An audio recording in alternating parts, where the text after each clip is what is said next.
नमस्कार, मी अभिजित लाड आपल्या माय मराठीच्या बातमीपत्रात आपले हार्दिक स्वागत करीत आहे। पाहूया आजच्या विशेष घडामोडी।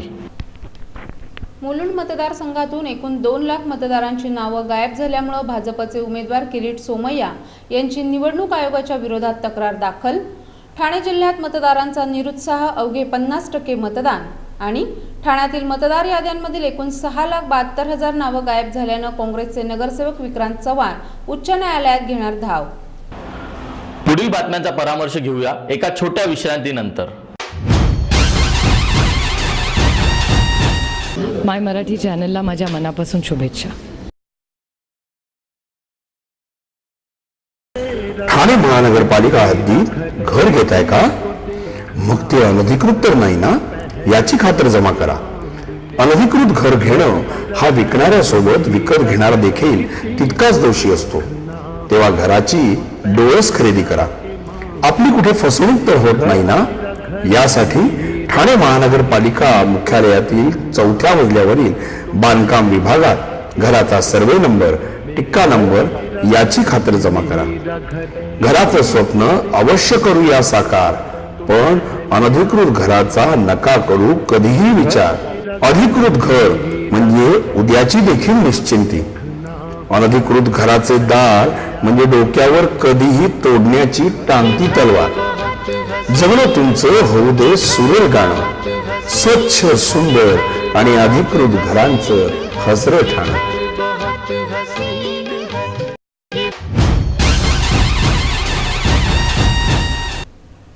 नुकत्याच झालेल्या लोकसभेच्या निवडणुकीच्या यादीमधून मुलुंड मतदारसंघातून एकूण 2 लाख मतदारांची नावं गायब झाल्यामुळे मुलुंड लोकसभेतील भाजपचे उमेदवार किरीट सोमय्या यांनी आज मुलुंड पोलीस ठाण्यात निवडणूक आयोगाच्या विरोधात तक्रार दाखल केली असून याबाबत निवडणूक निर्णय अधिकाऱ्यांबरोबर न्यायालयामध्ये दाद मागणार असल्याचं सांगितलं आहे। मुलुंड लोकसभा मतदारसंघातील मानखुर्द या मतदारसंघामध्ये एकूण 50,000 नावं टाकण्यात आली आहेत।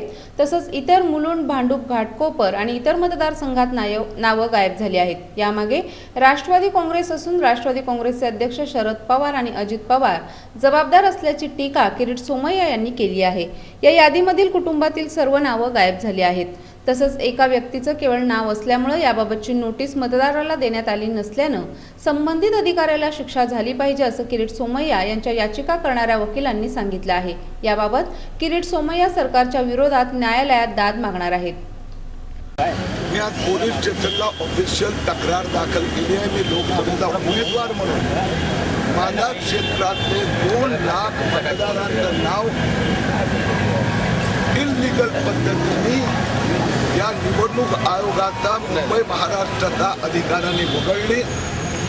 त्यांना गेली वर्षभर मी पाठपुरावा केला, त्यानंतरही त्यांनी काहीही करेक्टिव्ह मेथड घेतले नाही। म्हणून IPC section 120B criminal conspiracy, IPC section 405 breach of trust, IPC section 34 आणि representation of peoples act section 22 of procedure की त्यांनी प्रोसिजर पाळला नाही, ही तक्रार दाखल केलेली आहे। आज काही सॅम्पल म्हणून उदाहरणं दिलेली आहेत। 2 दिवसात त्यांना मोठी लिस्ट देणार आहे।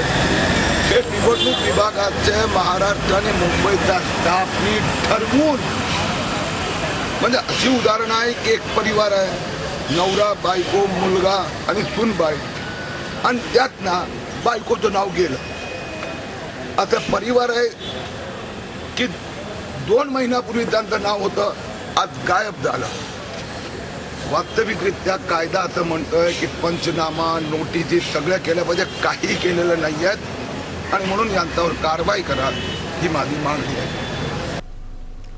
ठाणे जिल्ह्यातील पालघर, भिवंडी, कल्याण आणि ठाणे या 4 लोकसभा मतदारसंघात सरासरी 50% मतदान झाल्यानं एवढी जनजागृती करूनही आणि तासाभरानं मतदानाची वेळ वाढवूनही निम्म्या मतदारांनी या निवडणुकीकडे पाठ फिरवल्याचं दिसून आलं। त्यामुळे जिल्ह्यात कुठलीच लाट नसल्याचं राजकीय जाणकार व्यक्त करीत असून धक्कादायक निकालांची अपेक्षा फोल ठरण्याची चिन्ह दिसत आहेत.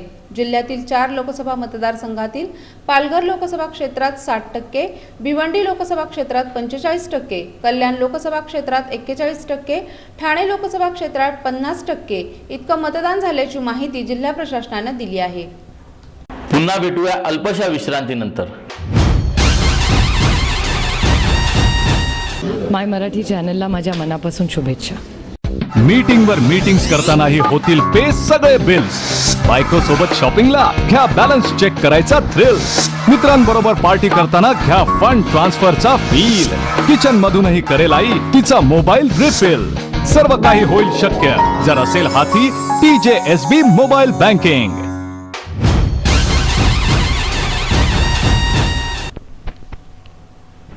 राज्यातील नागरिक मतदार यादीमधून नावं अचानक गायब झाल्यामुळे नाराजी व्यक्त करीत असतानाच ठाण्यातील मतदार याद्यांमधील एकूण 6,72,000 नावं गायब झाल्यामुळे नाराज झालेल्या ठाण्यातील काँग्रेसचे नगरसेवक विक्रांत चव्हाण यांनी याबाबत उच्च न्यायालयात धाव घेणार असल्याचं सांगितलं आहे. ठाणे लोकसभा निवडणुकीच्या मतदान यादीमधून अंदाजे 6,72,000 नावं अचानक गायब झाली आहेत. ठाणे जिल्ह्यासह राज्यातील देखील प्रत्येक मतदारसंघातील लाखो नावं गायब झाली आहेत. त्यामुळे मतदाराच्या बाजूने ठाण्यातील काँग्रेसचे नगरसेवक विक्रांत चव्हाण यांनी न्यायालयाचे दरवाजे ठोठावणार आहेत. विशेष म्हणजे विक्रांत चव्हाण यांचं देखील यादीतून नाव गायब झालं होतं. मी वर्तकनगर विभागाचा भीमनगर विभागाचा ठाणे महानगरपालिकेचा नगरसेवक आहे आणि मला परवा समजलं की माझं स्वतःचं नाव गायब आहे. मी आज बघा मतदान करू शकलो नाही लोकसभेला. केवढी दुर्दैवी बाब आहे.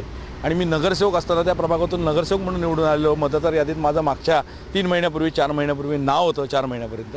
आणि खासदारकीच्या निवडणुकीला माझं नाव गाळण्यात आलेलं आहे, कापण्यात आलेलं आहे. नेमका काय प्रकार आहे मला माहिती नाही, पण निवडणूक आयोगाच्या मर्यादा याच्यातून 100% स्पष्ट झालेल्या आहेत की यामध्ये लाखो लोकांना जो फटका बसलेला आहे, क्लिअर मॅन्डेट जे जनतेला मिळायला पाहिजे की चांगला योग्य उमेदवार निवडून येण्यासाठी. आता आमच्या रक्यांनाचेच जर हे हाल आहेत तर सामान्य जनतेचे काय हाल आणि मग कसं मतदानाचा टक्का वाढणार हे याच्यावरून सिद्ध होतं.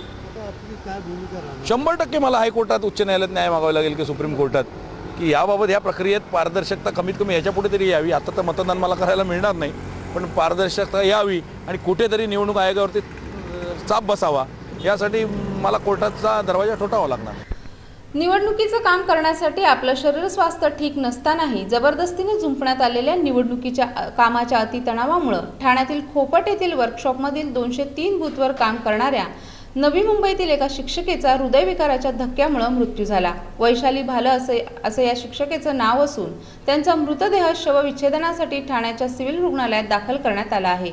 मागील 2 दिवसांपासून त्यांची प्रकृती ठीक नसतानाही त्या निवडणुकीचं काम करीत होत्या. आता या प्रकारामुळे निवडणूक आयोगाच्या कामाचा ताण समोर आला आहे. त्यांचे नातेवाईक ठाणे सिव्हिल रुग्णालयात दाखल झाले असून जिल्हा प्रशासनानं मृत वैशाली भाले यांच्या कुटुंबियास सर्वतोपरी मदत करण्याचं आश्वासन दिलं आहे. त्यांच्यासाठी मदत आहे ती मदत दिली जाईल. मदत आहे सर. आणखी किती लोक आहेत असे म्हणजे असे भिवंडीमध्ये पण असं भिवंडीची मला माहिती नाही. ठाण्याची आत्ता ही झाली आहे. त्यांना योग्य ती सगळी मदत आम्ही देतो आहे. त्यांचे नातेवाईक पोचलेले आहेत.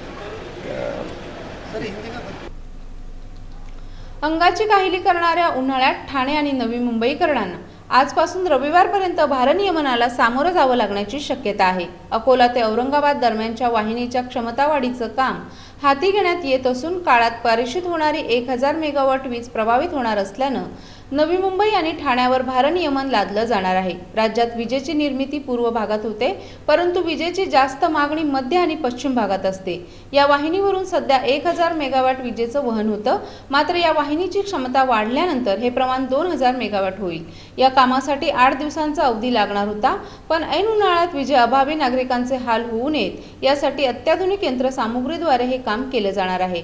ते नेमकं किती तासांसाठी असेल हे मात्र सांगण्यास महावितरणच्या सूत्रांनी नकार दिला. राज्य शासनानं 1 एप्रिलपासून ट्रान्सपोर्ट वाहनांना वेगमर्यादा यंत्र बसवणं बंधनकारक केलं आहे. विशेष म्हणजे रिक्षांनाही हे उपकरण सक्तीचं करण्यात आल्यामुळे रिक्षा चालकांमध्ये असंतोष निर्माण झाला आहे. या नियमनातून रिक्षा चालकांना वगळण्याची मागणी जोर धरत आहे.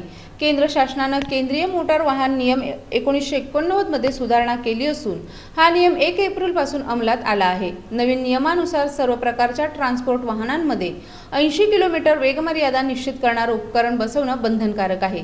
रिक्षा, बस, ट्रक, टेम्पो आणि इतर सर्व वाहनांचा यामध्ये समावेश आहे. नवी मुंबई परिवहन विभागानं या नियमाची अंमलबजावणी सुरू केली असून 1 एप्रिलपासून उत्पादित झालेल्या सर्व वाहनांची उपकरणं बसवल्यानंतरच नोंदणी केली जात असल्याची माहिती डेप्युटी आरटीओ संजय धायगुडे यांनी दिली. रिक्षांनाही हे उपकरण बसवणं बंधनकारक केल्यामुळे रिक्षा चालकांमध्ये मात्र नाराजी आहे. रिक्षाची कमाल वेगमर्यादा प्रति तास 80 आहे. शहरांतर्गत वाहतुकीसाठी मुळातच 30 ते 40च्या वेगानं रिक्षा चालवल्या जात असताना रिक्षांना वेगमर्यादेचे यंत्र बसवणं बंधनकारक का, असा प्रश्न रिक्षा चालक आणि मालकांकडून उपस्थित होत आहे. छत्रपती शिवाजी महाराज रिक्षा चालक मालक संघटनेनं हे उपकरण बसवण्यास आक्षेप घेतला आहे. ठाणे लोकसभा मतदारसंघात मोडणाऱ्या ठाणे, नवी मुंबई आणि मीरा भाईंदर या शहरांमध्ये गत निवडणुकीपेक्षा 12% वाढ नोंदवत उत्साहात मतदान झालं. मात्र पालघरसारख्या ग्रामीण आणि आदिवासी भागात 60% मतदान होत असताना शहरी भाग असलेल्या ठाण्यातील टक्का मात्र 53च्या पुढे सरकला नाही. मतदानाच्या मतदार जागृतीसाठी शक्य त्या प्रत्येक ठिकाणाहून प्रयत्न झाल्यानंतरही सुशिक्षित मतदार म्हणावा तसा मतदानाला उतरला नाही, हेच त्यातून स्पष्ट होतं. असं असलं तरी वाढलेला हा टक्का नक्की कुणाला लाभणार याबाबत कमालीची उत्सुकता निर्माण झाली असून ती 16 मे पर्यंत कायम राहणार आहे. पुण्यातील मतदार याद्यांमध्ये झालेल्या गोंधळाची पुनरावृत्ती ठाण्यात होईल अशी दाट शक्यता व्यक्त होत होती. परंतु घोळाचं प्रमाण तेवढं गंभीर नसलं तरी अनेक मतदारांची नावं याद्यांमधून गायब होती. पुनर्विकास सुरू असलेल्या भागातील अनेक मतदारांची नावं गायब होती. उत्साहात मतदानासाठी उतरलेल्या नवमतदारांची नावं ही यादीत न आल्यामुळं त्यांना मतदानाचा हक्क बजावता आला नाही. मुंब्र्यातील अपक्ष उमेदवाराला राष्ट्रवादीच्या नगरसेवकानं केलेली मारहाण, राष्ट्रवादीचे अध्यक्ष शरद पवार यांच्या नावाने फिरवला गेलेला वादग्रस्त मेसेज अशा वादाच्या तुरळक घटना वगळता मतदान शांततेत पार पडलं. सकाळी काही ठिकाणी ईव्हीएम मशीन सुरू न झाल्यानं मतदानाला उशीर झाला. येऊरच्या आदिवासी पाड्यांवरील बांधवांनीही मतदानाचा अधिकार बजावला. पाड्यांपासून दूर असलेल्या केंद्रापर्यंत पायपीट करत आदिवासी आले होते. ठाणे मतदारसंघातून शिवसेनेचे राजन विचारे, राष्ट्रवादीचे संजू नाईक आणि मनसेचे अभिजित पानसे हे निवडणुकीच्या रिंगणात असले तरी खरी लढत सेना विरुद्ध राष्ट्रवादी अशीच आहे. शिवसेना ठाण्यातून तर राष्ट्रवादी नवी मुंबई आणि भाईंदर शहरांमधून मताधिक्य घेण्याच्या प्रयत्नात होती. राष्ट्रवादीचं वर्चस्व असलेल्या भागात मतदानाचा टक्का कमी असला तरी मतदारांची संख्या मात्र त्याच भागांमध्ये जास्त आहे. सेनेच्या बालेकिल्ल्यामधून सुमारे 5,15,000 तर राष्ट्रवादीच्या गडातून 5,75,000 जणांनी मतदान केलं आहे. पुन्हा भेटूया अल्पशा विश्रांतीनंतर. माय मराठी चॅनलला माझ्या मनापासून शुभेच्छा. मीटिंगवर मीटिंग्स करतानाही होतील पे सगळे बिल्स. बायको सोबत शॉपिंगला घ्या बॅलन्स चेक करायचा थ्रिल. मित्रांबरोबर पार्टी करताना घ्या फंड ट्रान्सफरचा फील. किचन मधूनही करेल आई तिचा मोबाईल रिफिल. सर्व काही होईल शक्य जर असेल हाती TJSB मोबाईल बँकिंग.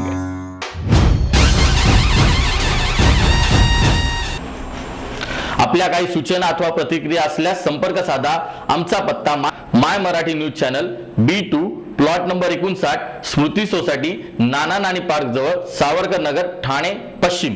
आमच्याशी संपर्क साधण्यासाठी आमचा दूरध्वनी क्रमांक 9320277007 8652025555.